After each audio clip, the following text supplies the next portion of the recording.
নমস্কার। এখন আমরা চলেছি শিয়ালদা স্টেশনের উদ্দেশ্যে। আমরা বাগনান থেকে একটা গাড়ি রিজার্ভ করে নিয়েছিলাম শিয়ালদার জন্য। আজকে আমরা পদাতিক এক্সপ্রেসে করে রাত 11:10 আমাদের ট্রেন আছে। আমরা নিউ আলিপুরদুয়ারের উদ্দেশ্যে রওনা দেব।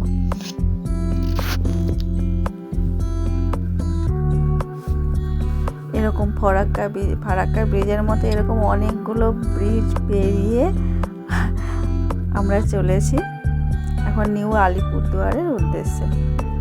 পথে এরকম আরও অনেকগুলো 4-5টা ব্রিজ পার হয়ে এলাম। দুপাশে সবুজ চা বাগানের ভেতর দিয়ে রেল লাইন, দেখতে বেশ ভালো লাগছিল।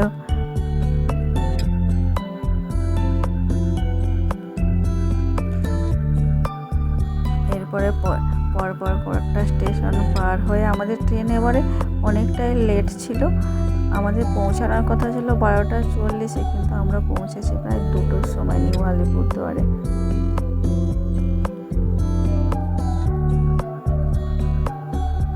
নিউ আলিপুরদুয়ারে স্টেশনের বাইরের দৃশ্য। এরপরে আমাদের গাড়ি রিজার্ভ ছিল, তো ওখান থেকে আমাদের গন্তব্য প্রথমে ছিল রাজা ভাতখাওয়া। ওখানে চেকপোস্টে আমাদের পারমিশন নিতে হবে বক্সা ফরেস্টে ঢোকার জন্য। এর ভেতরে একটা প্রকৃতি পর্যবেক্ষণ সেন্টার আছে, সেটা আমরা দেখিনি, আমরা ফেরার পথে দেখেছিলাম। এই বক্সা টাইগার রিজার্ভে আমাদের পাস দেখাতে হয়েছিল। এরপরে আমরা চলেছি জয়ন্তীর উদ্দেশ্যে। কিছুটা পথ গিয়ে বক্সা টাইগার রিজার্ভের থেকে একটা পথ বক্সার দিকে, একটা পথ জয়ন্তীর দিকে, আর আমরা এখন চলেছি জয়ন্তীর দিকে।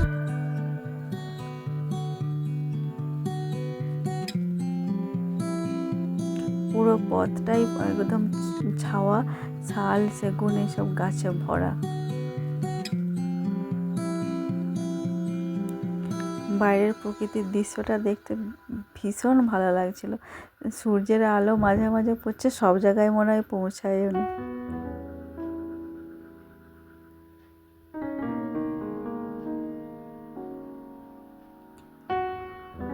আমাদের পৌঁছাতে পৌঁছাতে প্রায় 3টে বেজে গিয়েছিল।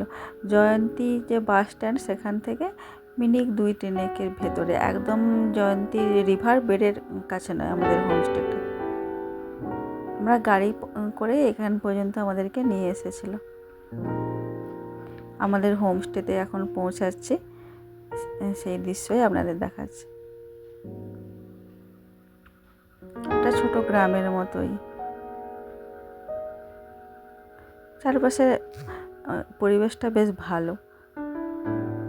পুরানো একটা হোমস্টে।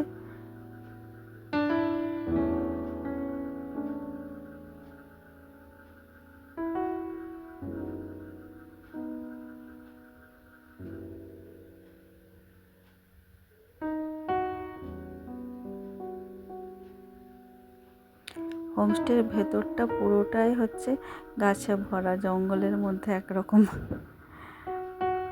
ছোট্ট একটা কাঠের গেট পার হয়ে আমরা হোমস্টেতে পৌঁছে গেছি। ছোট ছোট ফুলের গাছ, সুপারি, শালের গাছ এখানে ভর্তি আছে। এই হোমস্টের এটা নতুন বিল্ডিং। এই নিচের বিল্ডিংটাতে ওনারা নিজেরা থাকে, মালিক। আমরা 2টো ফ্যামিলি ছিলাম, তো আমরা ওই ওপরের 2টো বিল্ডিংয়ে ছিলাম, রুমে ছিলাম। আর নতুন বিল্ডিংটা যেটা আছে, ওর ওপরেও একটা রুম আছে। ওখানে একটা ফ্যামিলি, মানে পরিবারের 6 জন হলে একসাথে থাকা যাবে, আলাদা আলাদা নেই। আমরা 2টো ফ্যামিলি আলাদা আলাদা থাকবো বলে আমাদেরকে পরপর 2টো রুম দিয়েছিল।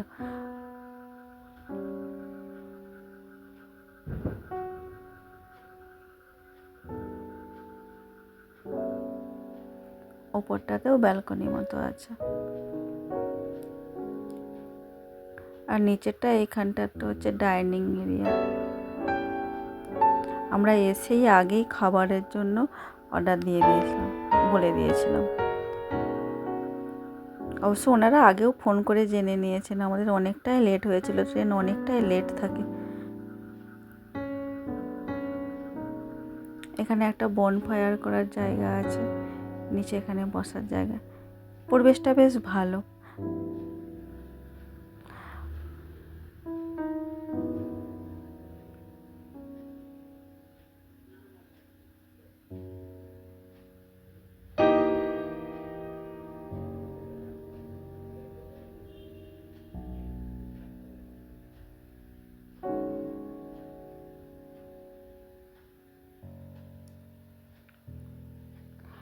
আমরা দিনের বেলা এখানে খেয়েছিলাম, রাতে কিন্তু ডিনারটা আমাদের ওপরেই দিয়ে দিয়েছিল, আমরা আর নিচে নামিনি ঠান্ডায়।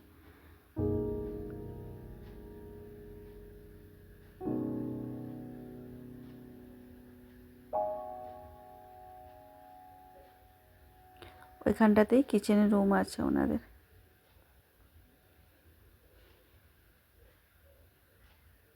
পুরো জায়গাটা ভালো করে ঘুরিয়ে দেখিয়ে দিলাম। এবার রুমটা দেখিয়ে দিচ্ছি। এখানে মোটামুটি আপনারা ছোট বাচ্চা হলে 3 জন থাকতে পারবেন।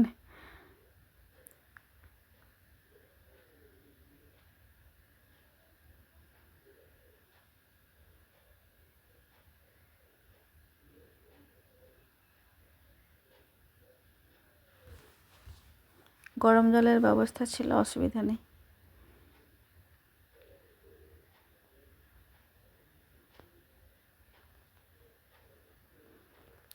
ব্যালকনি থেকে, রুমের বাইরে ব্যালকনি থেকে নিচের দৃশ্য।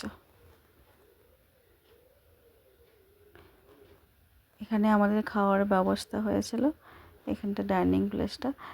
ভাত, ডাল, সবজি। আর আমরা মাছের জন্য বলেছিলাম আগে থেকে, বড় বড় পিস মাছ দিয়েছিল। আমার ছেলে খুব মাছ খেতে ভালোবাসে, মানে মাছটা হলে ভালো হয় আর কি, না হলেও যে সেরকম না হলেও। বিকালের দিকে আমরা যেহেতু পৌঁছেছিলাম, গিয়ে মানে কি খেয়ে ফ্রেশ হতে হতেই সন্ধ্যার মতো হয়ে গিয়েছিল। তো আমাদের যার সাথে গিয়েছিলাম দাদা বলে দিয়েছিলেন ওখানে হাতি বেরোতে পারে, তো তাড়াতাড়ি তোমরা চলে আসবে। তো আমাদের সন্ধে মতো হয়ে গেছিলাম, তবুও রিভার বেডে একটু ঘুরে এসেছিলাম। এই ধার বরাবর অনেক হোমস্টে আছে যারা রিভার বেডের সামনে থাকতে চায়। আমাদের হোমস্টেটা রাতের বেলায়।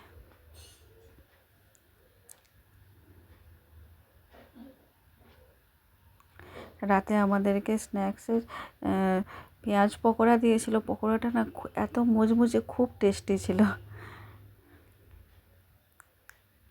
প্রথম দিনটা আমাদের এভাবেই কাটলো। রাতে আমাদের চিকেন ছিল, রুটি ছিল। তো আমাদের এখানে আমরা ব্যালকনিতে বসে ওখানে খাবার দিয়ে গিয়েছিল, আর নিচে যায়নি। আজকে তাহলে এই পর্যন্তই থাক, আবার পরের পর্বে। Thank you.